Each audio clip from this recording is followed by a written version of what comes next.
Bismillah, alhamdulillah, wa salatu wassalamu ala rasulillah, amma ba'd. So inshallah we'll continue with the story of Ibrahim alayhi salam. And one thing I want to make sure we all understand, we get from these halaqas, you come in and attending several of those.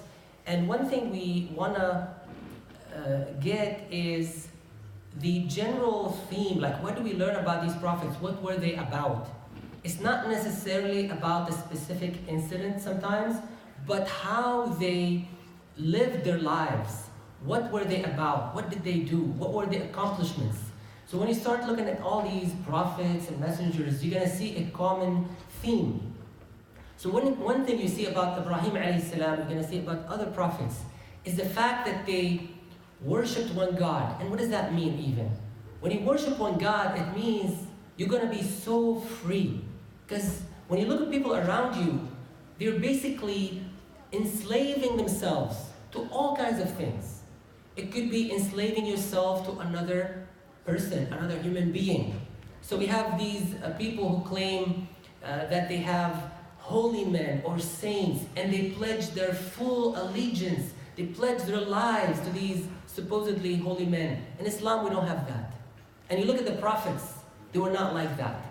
They directly worshipped Allah subhanahu wa ta'ala, there were no intermediates, and they had a personal relationship with God. So that's one great lesson you learn from all the prophets, from beginning to end. Like this very simple relationship with Allah subhanahu wa ta'ala. And no worship whatsoever, no enslavement whatsoever to other human beings. In fact, the Sahaba, the companions of the Prophet, when they were spreading the message of Islam, because if you come today and ask somebody, how would you speak about Islam? If somebody asked you, what is your religion? What is it about? Can you say it in few words? And many Muslims cannot do that. So the companions, when they were going around sharing the message of Islam, one thing they would say, أتيناكم أو أتينا لنخرج العباد من عبادة العباد إلى عبادة رب العباد. So we came to take the people from the worship of other people. Again, we came to take the servants. Ibad is servant. Anyone is a servant to God, right? So we came to take the people from the worship of other people to the worship of the Creator. And this is the greatest form of freedom if you think about it. That you're not entitled, you're not giving any kind of devotion, any false devotion or servitude to other human beings. Now that doesn't mean that you're going to be an anarchist, that you don't listen to anyone, or you don't respect anyone, or you don't try and benefit from anyone. That is not the message. I mean, we have also the opposite side these days, where some people, some Muslims even say, well, we don't have to listen to anything, not even the Quran or the Sunnah. Well, but you say you're a Muslim, right? So there are some limits. Obviously, when you're a Muslim, you're saying that I believe in this book, I follow this book, I'm willing to bind myself by the limits of this book. So you got to be in the middle, not too far to the right, not too far to the left. There are rules, obviously. There are boundaries, yes. And there's also the guidance from the Prophet, peace be upon him. This is something that binds all of us, and we have to abide by it. But we should not construct these false deities, even if you don't worship it in the sense that you don't prostrate to it. But the fact that you think you are bound to a cult, like we have some Muslims now, they're forming these small little cults. Like you only obey the sheikh, or you only kiss the head of this, teacher. In Islam, we don't have that. It's much simpler than that. You bow to God, that's good enough. You bow to Allah subhanahu wa ta'ala, that's plenty enough. Alhamdulillah. So this is something you learn as you study the lives of these great men, the prophets and the messengers. And this is why we say they are the role model to all of us. Something different we get also, we learn from studying the prophets. And no one else can come and be a better role model. And that is how we deal with affliction, with difficulties, with hardships. And as you know, and if you're too young to know, you will know, life is not easy. Life is hard. Life is full of challenges and hardships and difficulties. There's a lot of suffering around, you see. But there's no better way to deal and cope with the suffering than to look at the prophets and how they led their lives. And you look in each and every prophet, they had to deal with one calamity or the other. Look at the Prophet Muhammad, peace be upon him. He lost many of his kids. They died in front of him. So that is a solace to anyone who lost a child, which is really hard. You can't even begin to understand how hard it is. Look at the Prophet Ibrahim. He did not have children until he was very old. And you look at the plight of all these people who cannot have children. They got married, they're so happy, but they cannot have any kids. And they spend an arm and a leg. They spend all their money trying to find a good doctor. But you have the example of Ibrahim alayhi salam. He waited. He got children when he was 86. His first child, Ibrahim was 86. And you keep looking, you look at the Prophet Nuh, we talk about Prophet Nuh. He had a son who did not believe. And Prophet Nuh had to watch his own son drown because he was so stubborn. He thought he knew it all, like many teenagers today. And this is a reality, this is a fact of life. And on and on. So when you look at these examples, these are the best examples, the role models, and this defies time, history. I mean, it doesn't matter how old it is. It's still applicable. So this is what I hope we get out of these lessons. That we don't necessarily focus on lots of these small little details. What was the color of the stone? How long was the distance? These are good or nice to learn, but let's also focus on the main lessons that will help you in your own life. And it's good to get those lessons when you're still young, so you don't have to experiment so much. Some people refuse but to learn from their own experience. And you're going to have to pay a lot if you insist on that. If you're so stubborn, you say, all these lessons I don't care about. I'm going to try it my way and see how it goes. Well, good luck. I mean, all of us will have to do that, but you want to minimize it as much as possible and learn from others' experience. So today I want to talk about, in the story of Ibrahim, we have a few more episodes. So today we'll talk about the building of the Kaaba. So this precious house, we say it is the house of Allah. And by the way, when we say the house of Allah, it doesn't mean the house where Allah lives. I mean, obviously when you say it's my house, that means you live there. If you say, my house is on, Ray Road or something, that means you live there. That means your family lives there. But we say the masjid, any masjid, not just the Kaaba, the masjid is the house of Allah. What does that mean? It means it is the house that Allah likes. It is the house where He wants to see you. It is a house where you get closer to Allah. Okay, just to clarify. So the greatest house of Allah is the Kaaba. It is this precious place in Mecca where you will go, inshallah, one day and perform Hajj and Umrah. It is also the house that we face in prayer. Every single day, every prayer we do, we are trying to face that house.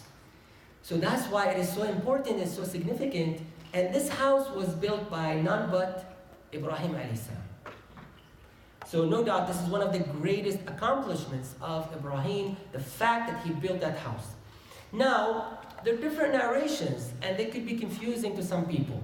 Because you hear in one narration from Abu Dharr al-Ghifari, one of the companions of the Prophet, he narrated from the Prophet, peace be upon him, that, and this is in Bukhari and Muslim, so it is authentic. It says that the first house that was built was the house in Mecca, meaning the Kaaba. And the second one that was built, and here again when we talk about houses, we're talking about the houses of worship. We're talking about the houses of Allah. And he said the second house that was built was the one in Jerusalem, where we call today al-Masjid, you all should know this, al-Aqsa, al-Masjid al-Aqsa. And then it says, and in between there was 40 years. So this could be confusing to some people. What is it talking about? And is it talking about when Ibrahim built the Kaaba? And the answer is no. There were basically 2 times when these 2 houses were built. And that is to show us the importance and the significance of these 2 houses.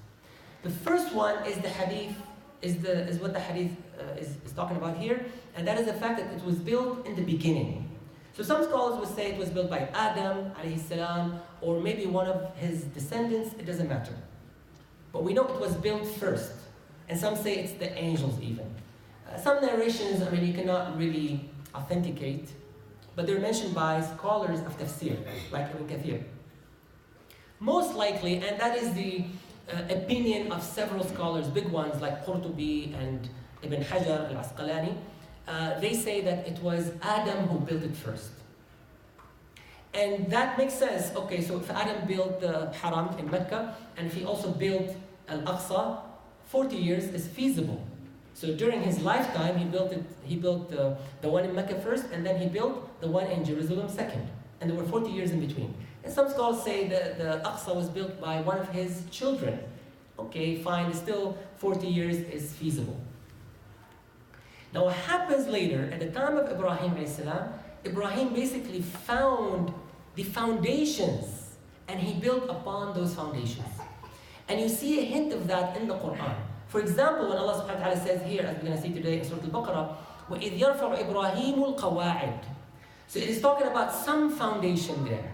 And that he erected, he built on top of that foundation. In some narrations it says that they dug and they found those big, huge rocks, and they built on top of it. Okay, great. So it means that Ibrahim basically rebuilt that house. So if Adam built it the first time, maybe a flood came and took it or destroyed it, and then Ibrahim came and found the location of that house. And in fact, when you read the Quran, that's the impression you get. Like even before there was a house, even before Ismail was old enough, you already see references to the house in the Quran. And I might mention some of these, but you're going to see them. If you read the Quran, you see those hints and those mentions of the house even before it was built.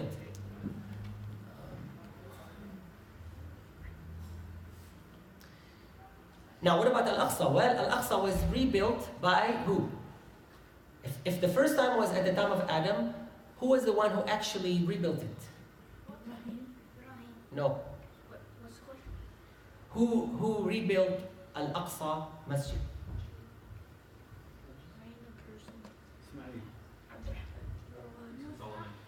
Yes, Sulaiman, Solomon.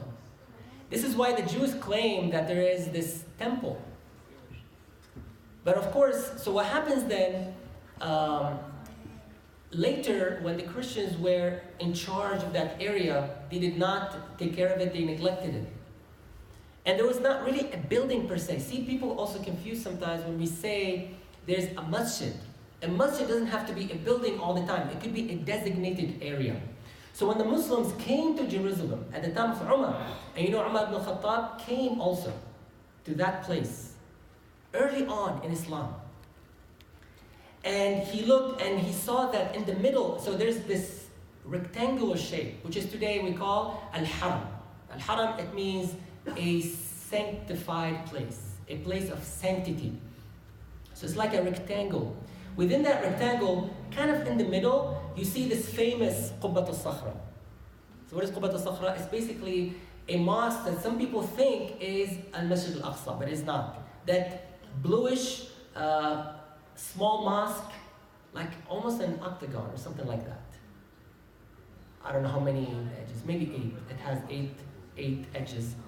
And it has this dome. We call it in English, Dome of the Rock. And it's like this golden dome. This is not al-Masjid al-Aqsa at all. What it was actually a rock And this was the Qibla of the Jews. It was also the Qibla of the Muslims early on. Remember, in the beginning, Muslims used to face what? Jerusalem in Salat. Before Al-Kaaba was designated as the place of direction, as the direction of prayer. It was Jerusalem. So that rock actually was what you're supposed to face. I mean, obviously, if you're far away, you kind of face the direction. Just like now we face the direction of the Qibla. You cannot really hit the middle of the Qibla, as some Muslims try to do. You can't do that. You miss it by a small little angle and you're off. You may not even face the entire, Mecca altogether. Anyway, so at that time when Umar came, there was just that rock in the middle and that huge, area which is a rectangle. And that's what people refer to as al-Masjid al-Aqsa. But then Umar built that, what they called back then Musalla. So what we refer today as Masjid al-Aqsa, that old mosque that we say is al-Masjid al-Aqsa, actually that was al-Musalla that Umar radiallahu anhu built.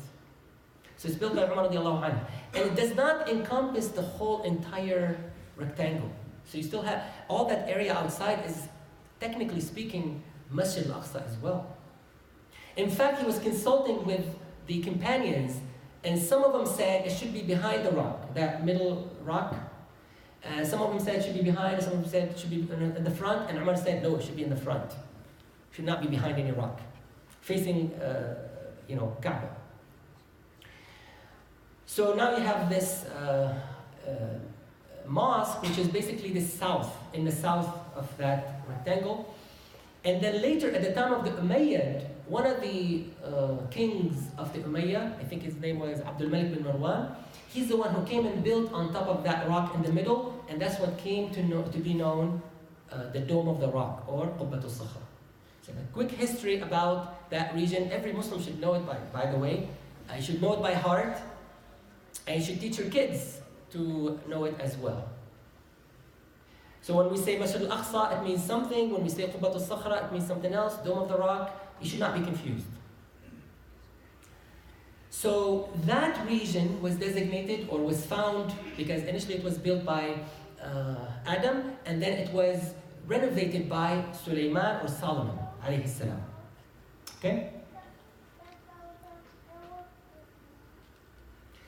So now the story of building the Kaaba. This is definitely in Islam the greatest house of worship. It's number one. And number two is? No. Is the Prophet Mosque in Medina. That's number two. And number three is Al-Masjid Al-Aqsa. So the Prophet said, alayhi salam, different hadith. One says, you should not, لا تشد الرحال إلا إلى ثلاثة مساجد. Like if you want to travel to pray in a masjid, you should not do that except in 3 masjids. And I know many Muslims will frown at me now if I say that, or if I even narrate the hadith, but that's what the Prophet said. It means like you don't go out of your way, you don't plan. I mean, you can go and do all the sightseeing you want, but really the masajid you should seek to go, and the only reason you go is to pray on these 3 masajid. Because when you go there and pray, your ajr is multiplied 100,000 times in Mecca. I mean, imagine. So that is why it is the greatest house of worship. And then it goes down in Medina and al-Aqsa. Aqsa is like 500 times or so. Difference of opinion, I'm not going to go there. So that's one hadith about the virtue of these places. So one thing I want to mention here, when you look in the, and basically if you want to read about how it was built, in the Quran you go Surah Al-Baqarah, which is chapter number 2, and you can read from verse or ayah number 125, pretty much all the way to ayah number 129. I mean, these are the ayat that are going to talk about the building of Kaaba. Now the first thing you notice here, even before the building starts, you see that Allah subhanahu wa ta'ala gives a command to both Ibrahim and Ismail. And that's a great message to all of us, all the fathers, all the sons. Like from the get-go, from the beginning, The son was made as responsible as the father. And this is something about old societies, by the way. There was a much stronger connection between the father and the son, specifically, in the old societies, especially before the invention of school. And I don't mean to be negative or anything about schools, but since the invention of the school system, now what happened, because before that, usually kids would stay with the father and they learn the trade, they accompany them to the field, to whatever they were doing, and they will learn the trade, the craft, whatever it was. But after the invention of the school, now what happens?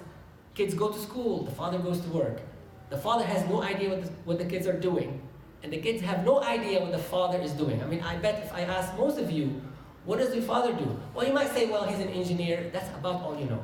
Or he's a doctor, but that's all you know. You probably even have no idea which hospital he goes to, or what exactly he does. So this separation happened a while back, and now you see this gap. This, we call it the generation gap. I mean, this is one aspect of it. It's not everything, but this is one aspect of it where you see this disconnect here, and you don't see that relationship. At least it's not as strong as it used to be. So the first thing I want to highlight here is the fact that when Allah subhanahu wa ta'ala began this command, like, hey, now we want to build this important edifice, if you will, or this important building, He said, وَعَهِدْنَا إِلَى إِبْرَاهِيمَ وَإِسْمَاعِيلَ أَنْ طَهِّرَ بَيْتِيَ لِلطَّائِفِينَ وَالْعَاكِفِينَ. Like, we have given this promise, this contract, like you're now being hired as a contractor, because ahd has the meaning of a promise and a contract. Here Allah subhanahu wa ta'ala is giving the contract not to Ibrahim only. He said, وَعَهِدْنَا إِلَى إِبْرَاهِيمَ وَإِسْمَاعِيلَ. We gave the contract to Ibrahim and Ismail. From the beginning, Ismail felt the burden of the responsibility. And that's what so many people, so many young people today do not have this sense of responsibility. And that's a big problem. And inshallah, you can change that and feel the burden of responsibility. Now,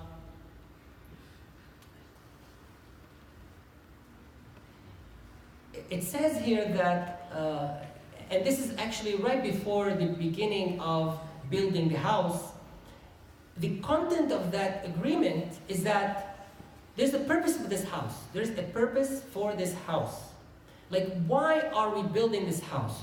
What kind of objectives is it going to accomplish? So you see in the Quran, it always tells you about, like, the reasoning. Like, why are we doing this? What is the objective? What is the goal? What is the target? Okay, it says, we have given that promise, that contract, to both Ibrahim and Ismail, أَنْ طَهِّرَ بَيْتِيَ لِلطَّائِفِينَ وَالْعَاكِفِينَ وَالرُّكَعِ السُّجُودِ. So what you're going to do, you're going to cleanse my house. They have not built the house yet. Pay attention, this is important. I mean, you may miss it if you don't pay attention. Cleanse my house for three types of people. Al-Ta'ifin are the people who go and make this round around the Kaaba. You basically walk around the Kaaba. That's called tawaf. So this is one category of people who will embrace the house, who will worship at the house. And that's an act of worship. So if you go to Mecca, for example, you make an umrah, just the fact that you go around the Kaaba, you make tawaf 7 times, even if you don't pray, that is considered an act of worship. So that's one category. The second one, al-Aqifin, those who sit down and worship. Like you do i'tikaf in the Masjid, you also do i'tikaf in Mecca. You can go there in seclusion in the sense that you don't go outside, you sit down, you worship. You do all acts of worship. You can read Quran.